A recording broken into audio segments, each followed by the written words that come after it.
Hey, everybody. I'm really excited today because we get to talk to the co-founder of this cool device right here, which I've been using now for almost 2.5 years.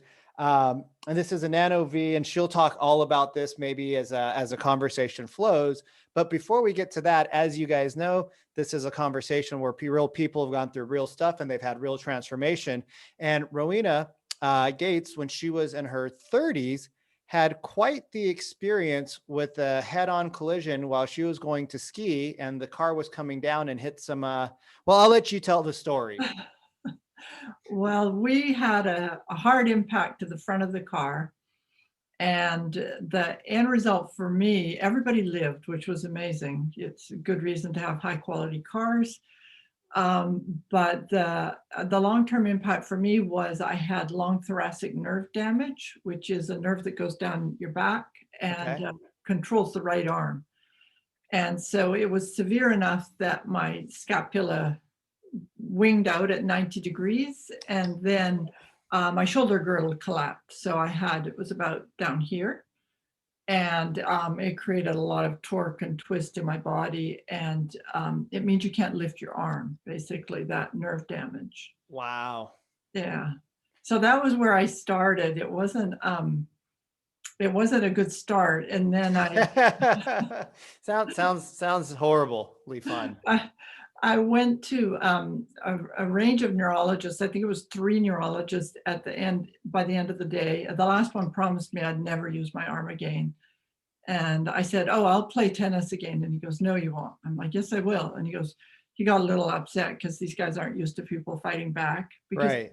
that was a long time ago, right? So Right. that was when doctors were a little more sacred. And he said, "Well, if you ever do find out, if you ever do get it back, I want to know how you did it, because no one's ever recovered before, and I don't expect that you will," basically. And so that was kind of the message I got going out the door. And I fortunately I had another doctor who's a wonderful man, Stan Herring. He's the doctor for, I think, the Mariners and the Seahawks. He's Okay. a sports physician. I was an athlete at the time. Okay. And he said, I'll prescribe physical therapy. I'll do anything. I'll support you however I can. Pain management was a big issue. And he hung in with me for years as I tried everything. So if there's some therapeutic approach that existed a long time ago, I've probably tried it. And so I ended up 7 years after the accident going with Feldenkrais. And that's sort of a reprogramming neurological approach. And it turns out my nerve wasn't completely severed. So it does have the potential to regenerate, which I'd known that from the start, that it wasn't fully severed.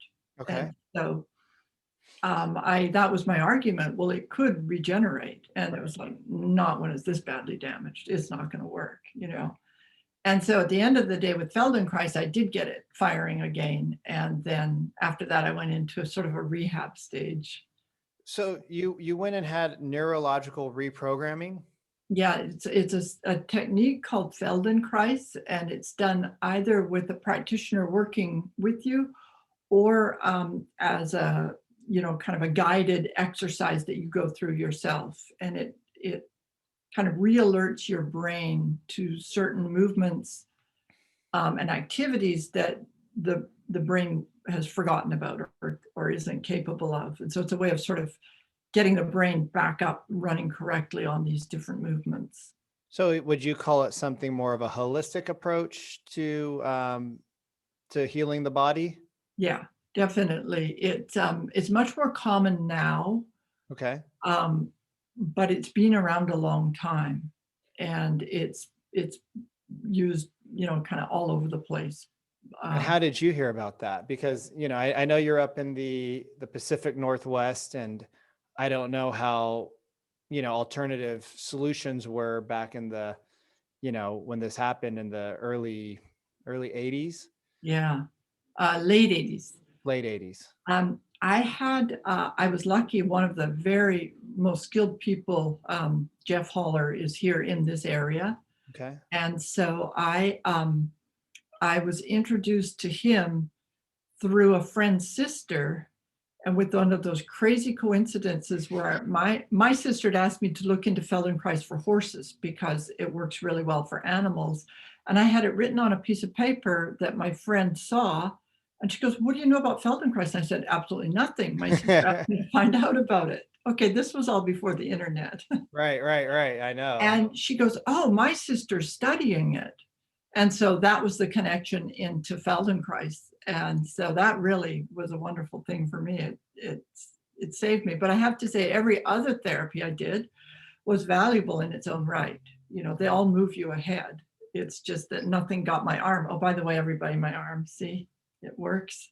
For those of you who are listening right now on the podcast, she's actually lifting her arms up over her head. And if you looked at her, you wouldn't know that she had any issue with the right arm at all, Yeah, yeah, it's pretty the strong. right shoulder. Uh, And that was the other piece, was the rehabilitation took a long time. so you were in pain for 7 or 8 years. No, much longer, because what turns out to be the case is when you start rehabilitating it, rehabbing it, it becomes unstable. And so it can take a long time to get the stability back in the joint and get it working nicely so that it's comfortable again. Especially with so many years where it wasn't working, really. Right, because I was very, very twisted. My whole spine was twisted by the time I started the rehab phase. So you're 30 years old, you're at the start of your career, and you go through some major trauma, right? You didn't get hospitalized like some people or anything of that nature, but how did that affect your mindset? Well, for one thing, I always knew that I would get better in spite of all the evidence. I look back at it But now and even I with can't all the believe. pain, and the Yeah, suffering and the days where you just probably, I'm sure as your spine's twisting, your body's contorted, you have to relearn everything with are you right or left? Are you righty or a lefty?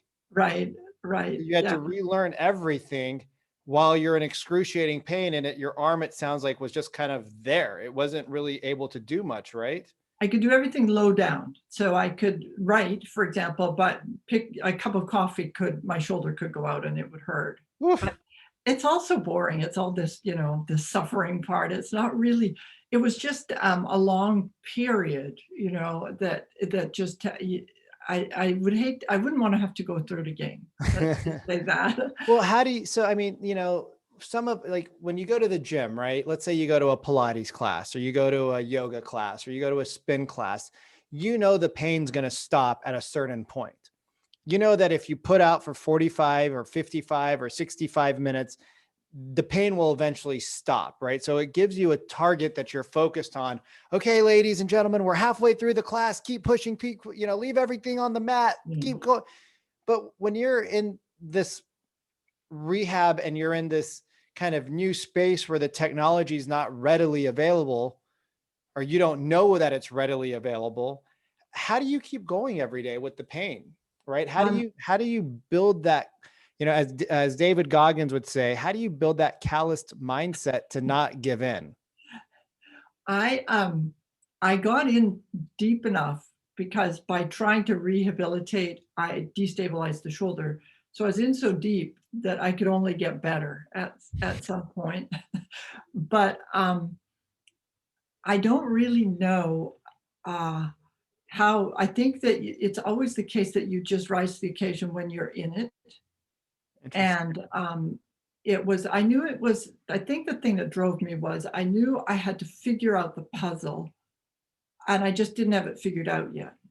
It wasn't that it wasn't solvable. There's no reason to give up hope or not try or feel sorry for yourself. Forget all that. It was just a matter of, you have to figure this out.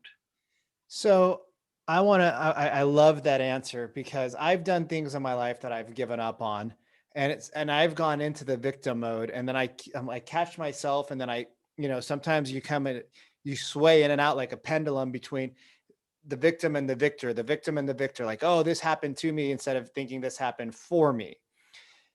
2020 was a crazy year, and 2021's showing its teeth to that it's going to compete with 2020 and not let 2020 have the gold cup. And there's going to be, it's going to be a really tough year for a lot of small businesses, entrepreneurs, companies are going to, I mean, there's going to be a challenge. I don't know what it's going to be. We only know when it's done. How would you tell people to stay in the fight? Like mindset wise, how do you tell people that are, at their wits end? I mean, there's been a lot of unfortunate situations of,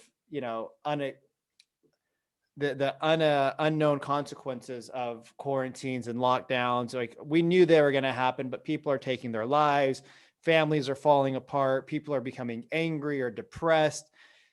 How do we use the mindset that you developed over your journey to going from my arms this to my arms lifting up and down, and I can go run a marathon or go ski again or do whatever you want to do, and you've created some really kick butt companies along the way.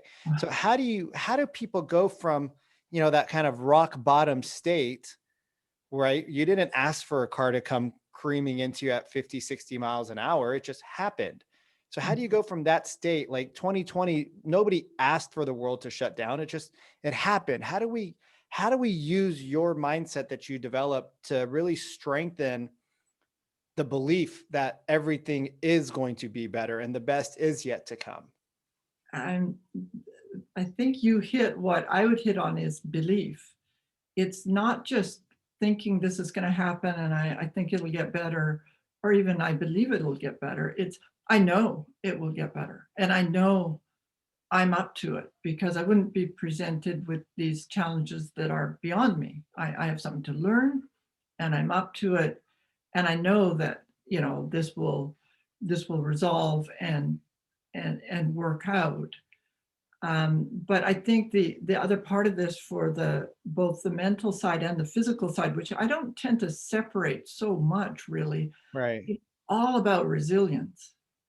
And so there's the resilience of just, being super strong, capable, whatever in one way, but then there's other things that improve your adaptive capacity, what you're able to respond to by lowering other demands. So if you can find ways to reduce the stress, or for example, things like meditation or exercise that help reduce the stress, then you have more latitude for resilience for all the other things. And I'm not a very good specialist in these areas, but I really think that there's a certain grit to working through it, which is you see that in people's health recovery, but it also plays into their sports performance or their company building or career in some way. So that grit comes from just knowing, right? I'm not being a fool to think this. I'm not a fool. I know this is going to work.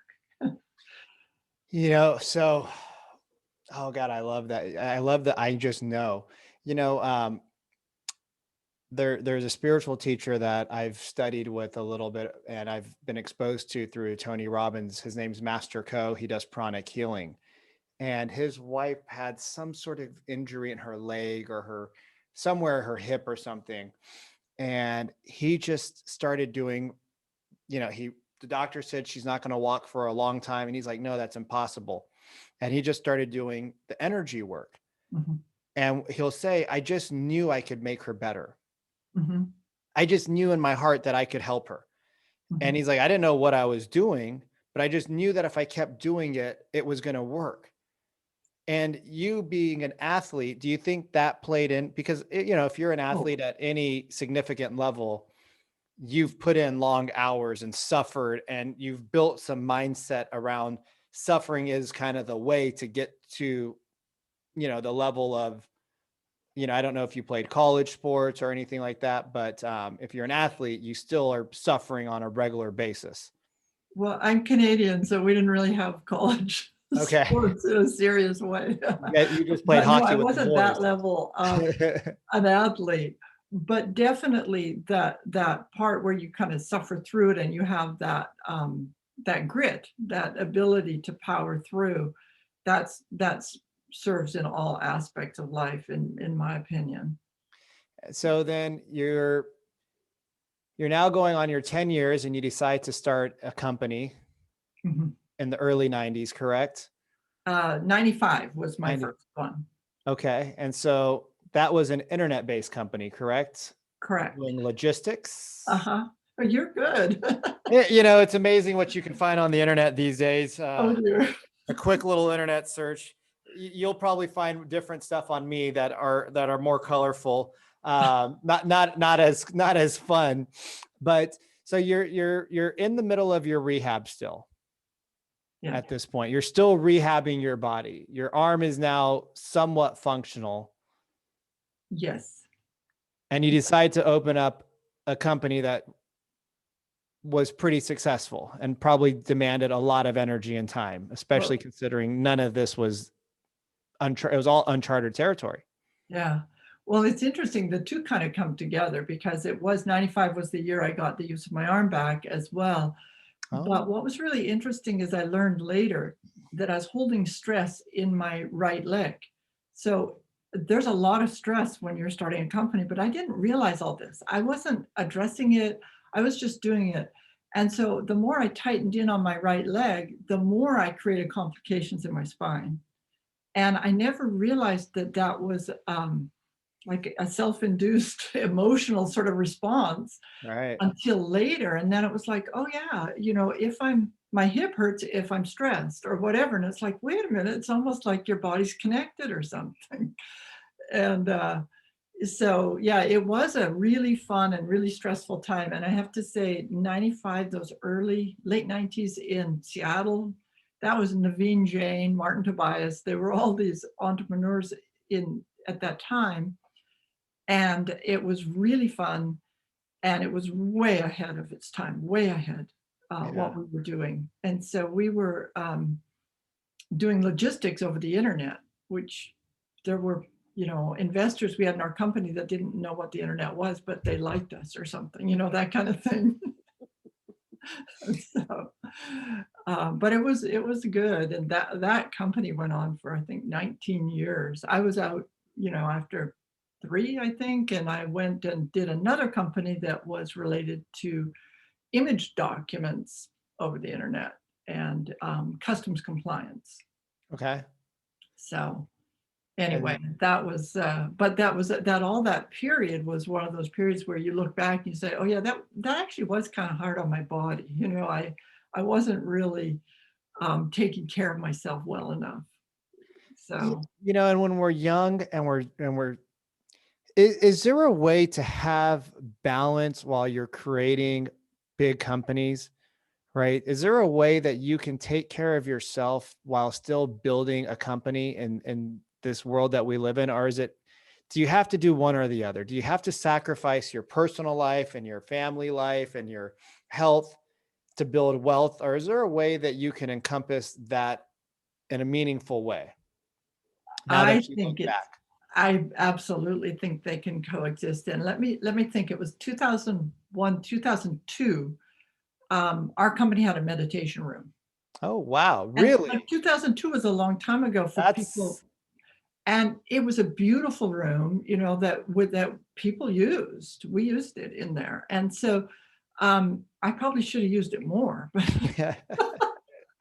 But I think that if I knew then what I know now, absolutely I could be, more effective and more in balance or in harmony, as a result. So part of it is you get this wisdom over the years that Sure. you could have used way back then.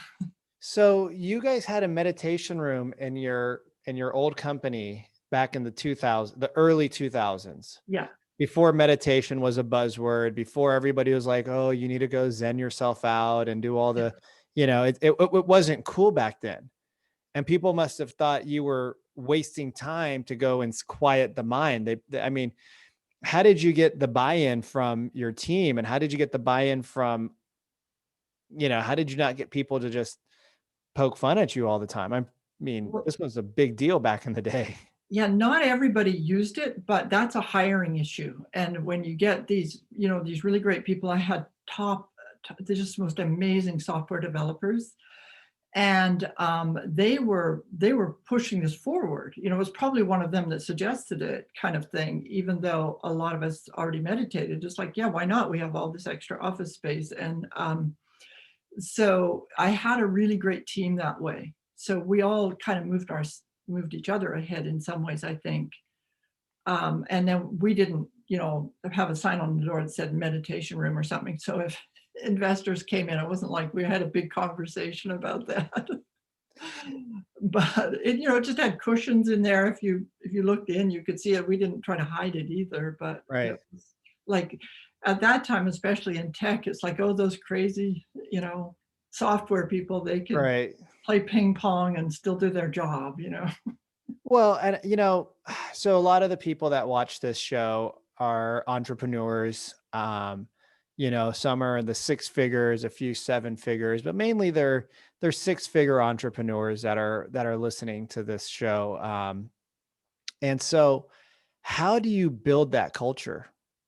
And how did you know how to build that culture back then? Because I think well, I know that culture is something that's really important, but it's also really hard to build. I think it was just lucky. Just dumb luck. Seriously, our team probably delivered one of the very first big agile software development projects on the West Coast. We were in 2002. We had a big system, and it was completely agile. And that's a completely different way of thinking about software development. Before that, we'd done use cases and this kind of waterfall technique where you plan it all ahead and then build it. And so switching to agile and having this team that was really interested in it, it was also a very cohesive team, because the way agile works was this constantly checking in, and even daily meetings with displayed thinking and so on. These really, today they're day-to-day techniques because they're so effective. But again, in 2002, that we were very different. And so that also made us like these very high performance software engineers that worked below their pay level in order to work at our company, because they were more interested in what they were doing and the way, the attitudes of the company, than they were making as much money as they could. And so we were just very fortunate to have this sort of come together. It was fun.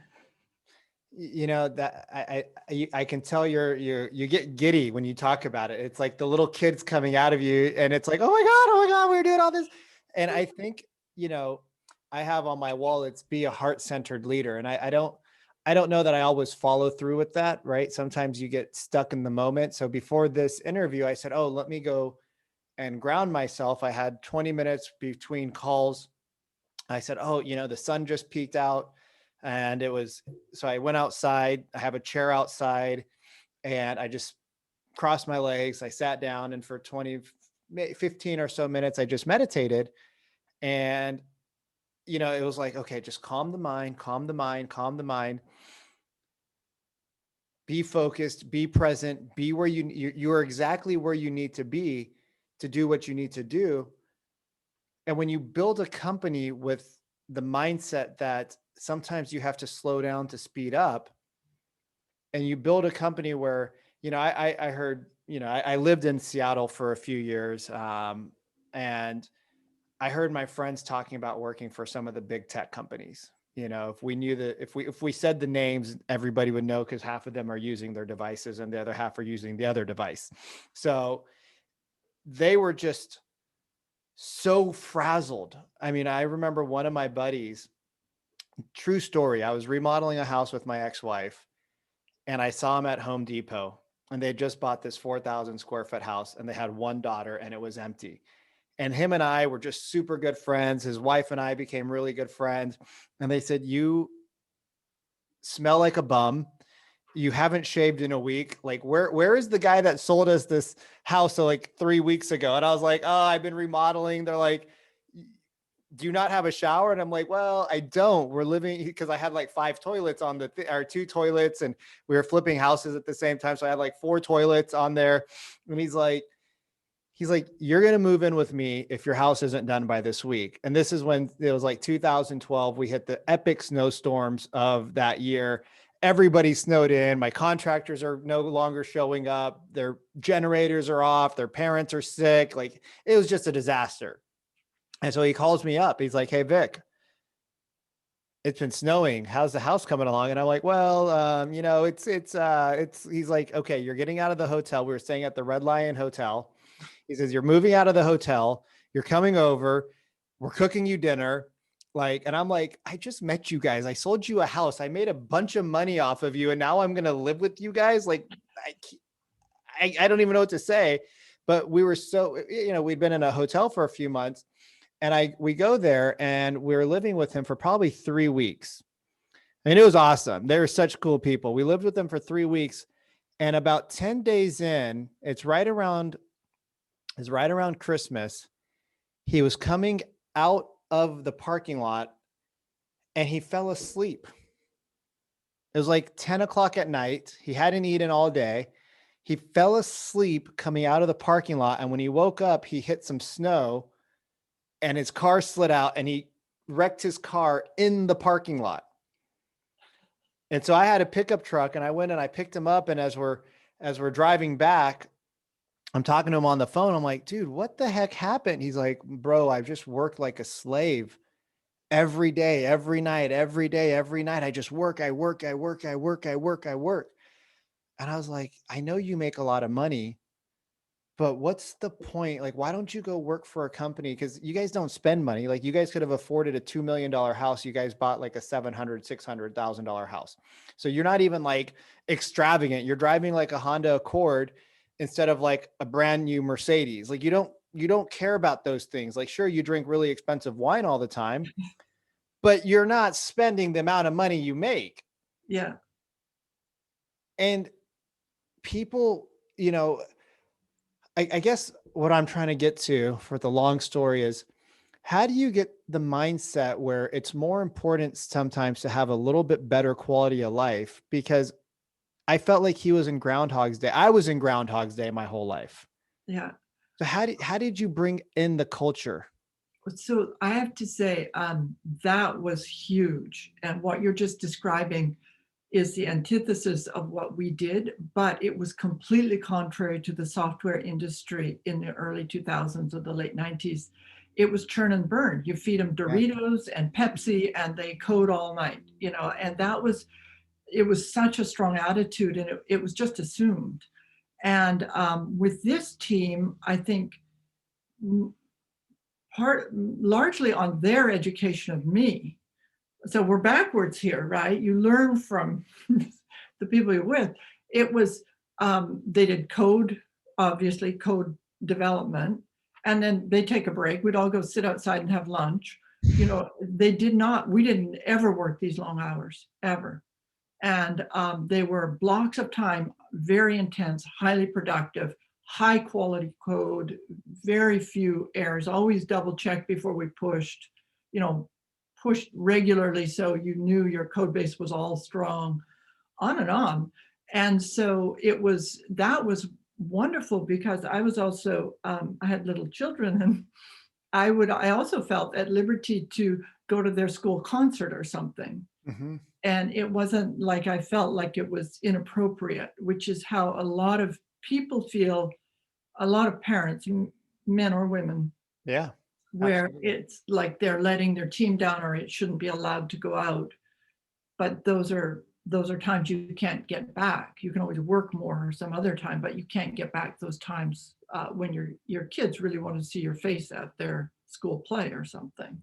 The most successful people I know are in the same boat as you. They said, we blocked out our kids' time before we blocked out work. Because then they don't stress over it either. Then they don't have that anxiety. So they're probably more effective. Yeah. I mean, I know quite a few people who are uberly successful, and they said, we just scheduled out our family time, and then we scheduled out work around it. And if we had to go back to work after we went to ice cream after the kids' soccer game or whatever it was. Then we went back, we went home. I dropped the kids off, said my goodbyes. Then I went back to the office for a few hours so that I Mhm. could, you sometimes have to shift your work hours. But he said, I was willing to do that so that I could have the time with my kids that I needed to have. Mhm. And I still wanted to be successful. I was still running a big company, but I didn't want my kids to not see the balance in life. Right. Right. And I think from leadership, it starts at the top, is that if the leader shows you can have balance, but it's hard. It's hard to pull that out when you're always on a deadline. Yes. Yes. Which can be an advantage of running your own company, frankly, because you probably have more ability to set deadlines than if you're working for a big organization and it's being pushed down to you. Right. Um, it's just, uh, I think it's so important, and I think there's so many amazing employees. They just need flexibility. They don't need reduced hours. They don't need more pay. They just need flexibility. And if you offer that, you can get amazing people. And the other thing I did to get amazing people, which I didn't even realize, but I hired for quality, right? For what they contributed. And I didn't realize they didn't have one of the guys was so surprised he was just eaten up because he didn't have a university degree. And I didn't even notice. I didn't even know. He had all this anxiety around it. And then I find out, oh, and actually this other guy never formally really finished high school, but he was an amazing sysadmin. He could do anything. And so that's another thing that I don't have that um, pedigree part of it where I really care about those things. And what that means is there's a loyalty where people feel like, oh, you gave me a fair chance. You didn't penalize me because I didn't finish some, university classes they were probably too smart for and they were bored. So they didn't want to do it. An arbitrary piece of paper that we have hanging on our walls. Exactly. So then they feel more sort of more committed and more like part of this team because that's not holding them back. Whereas in other parts of their lives, it actually does. Right. So, That's really interesting. So you created a hiring process that was very counterintuitive to the big companies. oh yeah. But the other thing is that it also creates itself where once they're interviewing team members, they're going to do a better job than I do at Right. deciding who's a fit and who's not. And also, they'll recruit, it's like, oh, I know this other guy that does this work. We didn't have a lot of that. Most of our guys were kind of independent, but when they start interviewing each other, then it makes a big difference. So how do you think this post-COVID world's going to work with companies starting right now? Now the vaccine's being rolled out and people are getting back to normalcy, whatever that looks like. But the parking lots are getting full again. The cars are starting to come out again. The roads are getting busy again. But a lot of people have spent the last 9, 10 months with their kids and their family and people they love or now they hate because they spent too much time with them. But how does that look in the future? Because you said people will work harder with flexibility. So do we go back to the rigid, I mean, obviously brick and mortars and things of that nature where you have to be office hours, you can't really change that. But, if you're working an office job, do we go back to the strict structures? Do we see a decline in commercial real estate because people are no longer going to want to come to offices? I'm an office guy. I love working with an office. I don't like working at home. I get too many distractions. I eat way too much food. Um, there's too many opportunities to go jump on a bike and go for a bike ride when it's sunny outside. So I like the structure of an office personally, but I know a lot of people don't want to spend 2 or 3 hours driving into San Francisco from, outside of the city because that's, affordable. So what do you think happens post COVID? I think it'll never go back to where it was, but I think there'll be hybrids. This is just my uninformed I opinion. think you have a pretty good opinion. I think there'll be hybrids, and I think that people will have more options. So they might spend some days a week in the office and some not. but there'll be more personal choice because the technology's come far enough Yeah. that we really can work effectively remotely. I'm far more productive working remotely than I am in the office because I didn't realize how many times I was interrupted or I interrupted myself. I don't want to blame others, but Right. I'd hear it's like, oh yeah, well, oh, I can contribute to that conversation over there that I shouldn't be listening to, but I can't help overhearing, you know? Right. And so I'm way more productive being out, and I think quite a few of us are.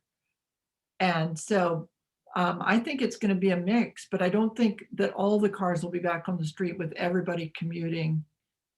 I think there will be more in-personal meetings again, not to the level we used to have them, because you and I could have a call like this, Yeah. and I see you, and I know if you're rolling your eyes, so be careful. and and and so but there's also that they're going to people want to meet face to face, and Yeah. if that person's in Houston, at some point you're going to get on a plane if that's what gets the rapport built. And so I don't think that there's any end of business travel, but I do think it'll be scaled back, which is Yeah. good for the planet, really. Yeah, I mean, I think business travel will decrease, but people will start traveling more in general. Yeah. I think as we open up the world, well, I think once the world actually opens up again and people are get comfortable moving around, it's gonna be like letting the kids out of summer school and they're just gonna go crazy for a few months, or it's just gonna be wild. I And could get crazy. I could get totally crazy. yeah, where are we going? Wait, Well, there's 2 Cancun? things. Canada, because my whole family's in Canada, so I'd Okay. like to be able to visit, and Yeah. it's very beautiful outdoor wilderness where What I'm part of from. Canada? Pardon? What part of Canada? Um, Eastern BC in the mountains is Okay. where I'm from. I Okay. have land on a lake up there, and I have a sister there and other family members, nephews and nieces and so on. And then I have one sister in Calgary. Okay. So What's the big then lake up in, is it Kelowna or no? There's yeah, Kelowna's got, Kelowna has a lake there that's the big one. okay. Okanagan, the Okanagan. Is that near home? We're further east, so it's bigger mountains. We're in the foothills to the Rockies. It's very Oh, beautiful, pretty remote though. So yeah. I'd go there, and also my husband's mother is in Germany, and we'd really try to get over to see her. She just turned 85, and so that's a high priority to try to at least get him over there, even if I didn't go. But that's a big priority. Yeah, yeah, that's I've been more free with my movement. I have my devices, I have all my biohacks, I take my supplements. I feel like if something were to happen, it's fate anyways. Like, so whatever happens in life, I've jumped out of airplanes. So I'm more of the guy that's like, whatever's gonna happen is gonna happen. And we went out of town for my little brother's wedding in November. And after that, I was like, all right, well, if I'm gonna get on a plane for this, then I may as well do a little bit of traveling. And it was interesting though. It was interesting to see the world. So tell me what you're doing now. So what I'm doing is right beside you. Yeah. So Turn tell it on, show them. Okay. So what you do is you press the power button. It's got some lights in there and it lights up. This is just distilled water that comes out of this pipe. And it's basically a mist that comes out of here. I normally wear with the cannula. And if you guys have watched my Facebook lives or anything, you've probably seen me wearing it. But so I just turn it on. So when it's on, it bubbles, it percolates the distilled water. But what does this do? Okay. Okay, so that's a really good start because um, the distilled water is just being humidified, and it's adjusted inside the device with several specific electromagnetic wavelengths that are they're a wavelength that can be absorbed by water. And so Okay. the water droplets can absorb that energy. It changes the nature of the droplets so that the molecules are more closely packed together. Okay. And then you inhale that, it touches your cellular water, It goes in through the mucous membrane into your system. And at the end of the day, it's slightly adjusting the cellular water so that the water is more ordered. Or if you follow Gerald Pollack, it's called easy water. And it forms on the Structured surfaces. water, Pardon? like it's helps structure the water inside your Um, body. Structured water, this would be one subdivision of structured water, but structured water can mean other bigger things. But yeah, so the water molecules are more densely packed together, which is the state that's needed for your proteins to do their job, which first of all means they fold from a loose chain of amino acids into a folded protein. And proteins do all the work in the body. Your immune system, anything to do with digestion, resilience, detox, energy production, any of that is protein activity. And so by adjusting the cellular water, we improve the environment for the proteins to do all the stuff they need to do. And so that can be mental clarity, especially we've talked a lot about stress at work, Right. things like that. So that's that kind of stress, it does oxidative damage, and you want to repair that as quickly as possible. And so that's the kind of thing that the device is just used for generally by healthy people. So when you say oxidative damage, right, oxidative stress, things of that nature, um, that ages people, correct? It is So this would absolutely. also be not only does it make you, I guess anything that makes you feel better and perform better is an anti-aging device as well. Yeah, yeah. So this Well, actually except helps. for steroids, but I mean, Fair not enough. everything. Fair enough. Fair But enough. definitely, that's a huge market for us as people that want to preserve their health. Next is people who want to boost it, which is often the athletes. And then we have our history, a longer history further back in time was a lot of chronic illness. And chronic illnesses are closely associated with medical claims. And so Bigger. we want to avoid medical claims. And so we've sort of evolved a little further into the anti-aging and performance sides of things. Well, I know that, I've been using this for more consistently now, the last 10 months or so, more consistently I've been using it. But prior to that, I used it, a couple of times a week, maybe once a week for half an hour. And, we actually had it in one of my old businesses. And what some of our customers would say is that they felt more alive after they left. And a lot of the stress that they were dealing with, and they were on multiple different modalities in our old center. It was a biohacking center, but when they would use this, and sometimes they couldn't because other people were on it or they didn't have time to use it, they would say, hey, I didn't leave with that, like, kind of not lightheadedness, but that clear-headedness. Like it just like, I can deal with things. Yeah. Well, there's two things. One of those is that's the repair side of things to clean up, and the brain is a huge user of oxygen, so you get oxidative damage there. Nobody breathes deeply enough anyway, so we don't need Yeah. a lot of And then body. the other side of that is the autonomic nervous system. And with HRV, you mentioned that earlier when we were speaking, it's easy to measure the improvement with HRV for this device. And just by balancing the autonomic nervous system, that's going to help people feel more, more relaxed and alert and clear as well. So that combination is why people often get, sometimes they could describe it as a little buzz or just energy or lightness. I thought it was from all the pot that they were smoking in Yeah, Seattle. that's in Seattle. Yeah. So how did you get into this? I mean, what made you one day decide to get out of the tech world? And you're still in the tech world, but what out of the logistics and all the things you're doing and a lot of the, heavy tech Yeah. stuff into a physical technical device? It is a big switch because I was, online software stuff. And I was going to take a break. So I was out of the last company I'd worked for. It had been shareholders at the majority shares had been purchased by a big company. And I worked for them for I don't remember, a year or something or two. And then I was going to take a break.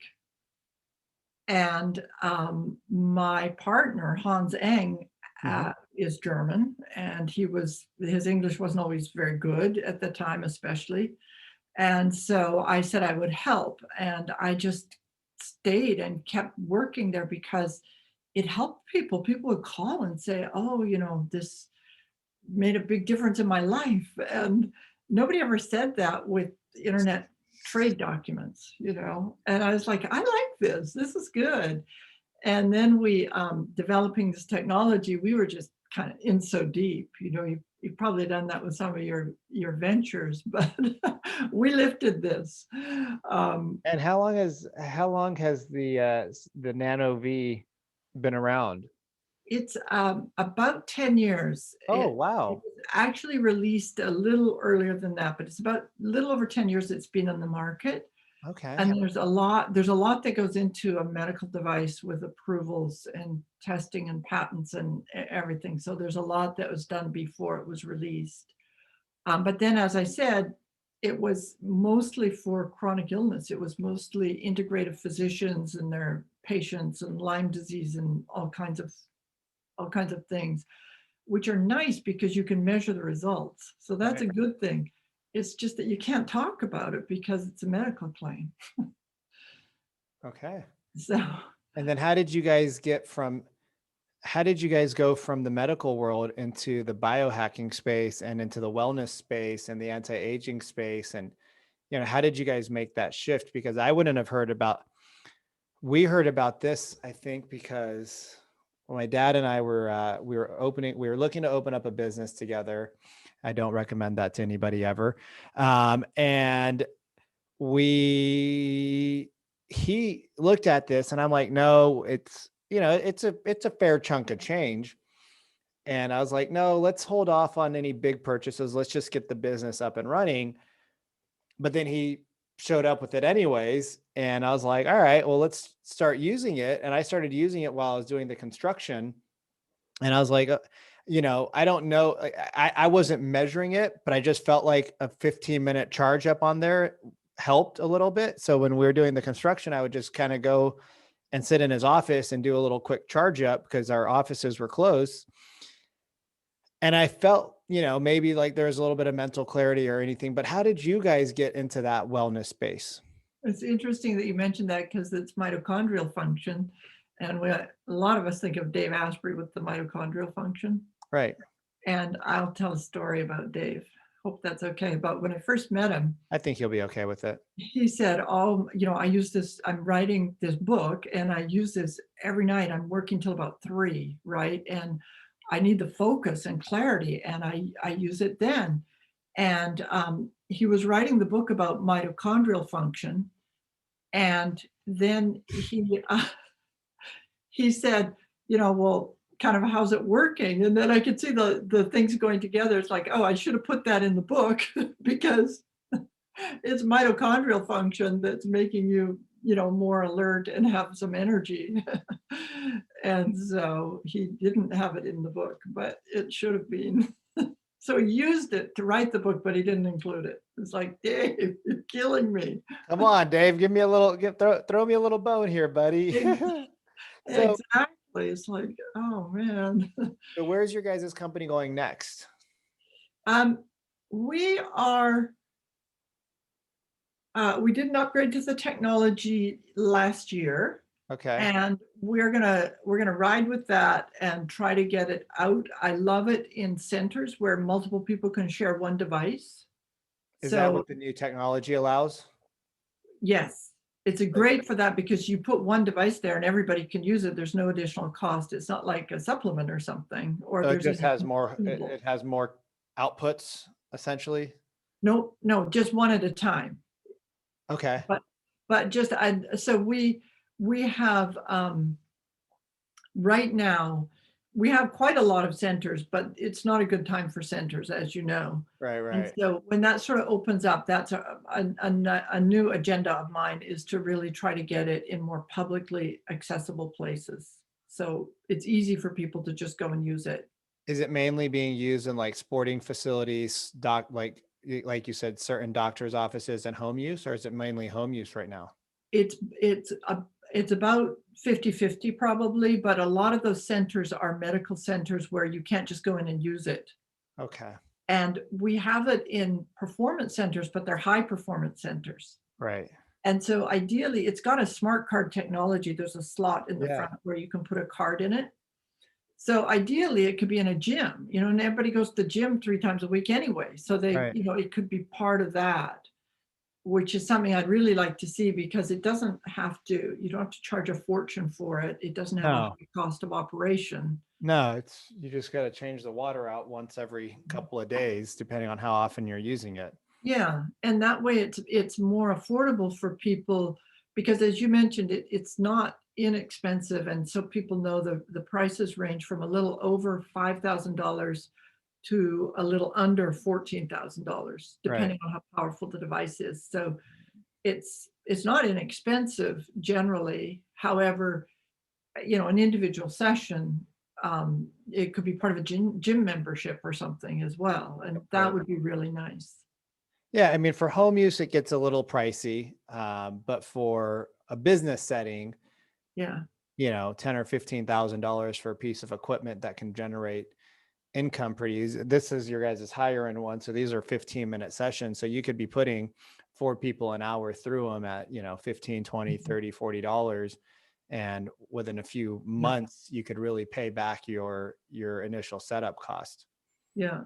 And then for home use, if you've got a bigger, a whole family or something, or even just several people in a household, it becomes very inexpensive quickly because compared to consumables, where you have to just keep buying more for everybody every month. Like Uh, supplements and things of that nature. right, or some special water, or that you just it costs more for every person using it. Whereas the advantage for this device is that once you've got it, you can put any number of people on it, and it's really built. I mean, it's that device is spec the weakest part in that device is spec for 40,000 sessions. The The weakest. weakest part.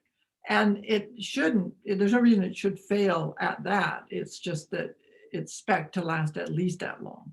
So that'll keep you going for a few years. Yeah, no, I mean, it's unfortunately dropped once in front of me and I was like, oh, that was scary. That was not a good day when it fell because but it worked just fine. It's okay. If you break it, we built them in Seattle. So we can Okay. fix anything. It's just shop time. We'll take care of you. Yeah, I figured it wasn't the end of the world to get it fixed. Just didn't want to. I didn't want to have to send it out. Nobody likes sending things out these days. We like Yeah. receiving things. We don't like sending things. No, it should just sit there and purr away and you just keep using it. It's the main thing. It doesn't work if you don't use it. Other than that, it's good. Yeah, I mean, the biggest thing is to remember to change the water out. One of the cool things that I'm a weirdo, but and you can't see it because I cleaned the glass recently. But one of the things that I do is I write on my glasses. So like I write health, love, gratitude, Oh strength, yeah. energy. I used to say wealth on here, but I write all these little messages on there, and I feel like it just it just helps to kind of give a little bit more structure and power to the I water love that it. comes out of Like it. Emoto stuff. I love Yeah. it. So I feel like, kind of from a mindset perspective, and then maybe it's just like I look at it when I turn it on and I see all the little messages on there. So it's like subliminal as well. Mhm. Um, well, if you could leave people right in this time, which I pray that we never go through again, but if you could leave people with something to uplift their spirits and their souls and to kind of, through your years of experience running companies, being around some of these tech giants, being a tech giant yourself, what, and then going from, you've had kind of 3 or 4 different industries in your adult life, even though they're all around the internet. And then you have this one, which is all around tech. They're somewhat related, but what would you leave to people if you could leave a message to kind of bring this all together? Well, I think that message would be that, just get rid of any of those self-limiting factors and beliefs, that it's amazing the extent to which you can accomplish things and the extent to which you can heal things, and what the human body is able to do in repair and recovery. It's, don't let anybody tell you it's not possible. That would be my first thing. I'm so glad that you made the time today to talk with me, and I can't wait to get this out into the hands and the eyes and the ears of the people, because I feel like there's going to be a lot of people who can really resonate with this conversation. And I look forward to once everything's opened up again, to coming back out to Seattle at some point, and we'll go grab a Starbucks. Absolutely, that would be great. Well, I hope we see you here, and take care Absolutely. of that Nano-V. Keep it running, keep using All the it. time, all the time. I'm gonna put, like you said earlier, I'm gonna actually put it on my bed, and I'm gonna sleep with it for the next few days. I got something coming up next week, and I think sleeping with it might be a really good way. I saw it on one of your guys's posts that somebody was sleeping with it. Yeah, that would be totally off label, so you didn't hear that from me. No, well, maybe it wasn't you, but I just saw somewhere that somebody was sleeping with it, and we'll see if I can find a way to make that happen. I tend to roll when I sleep, so I don't know that I want it there, but Yeah. I think it would be nice way, or maybe when I take a nap in the daytime, my afternoon nap, I'll nap with it. If you set your mind to it, you'll find lots of times during the day probably too, where you could just put it on while you're typing, reading, whatever. Yeah, I've used it today for already over an hour. Mhm. And then when we were talking earlier, I had it on for like 10 minutes. And then, Yeah, I have a table next to this desk that I just slide over. So I'm always using it. good for Um, you. but I'm, like I said, I think there's a lot of gems you dropped, and I think people are going to get a lot of value, and I can't wait to meet you in person. Yeah, I look forward to it, and it's so nice to meet you, at least, virtually. So best wishes with everything. Thank you. You Okay, too. take good care.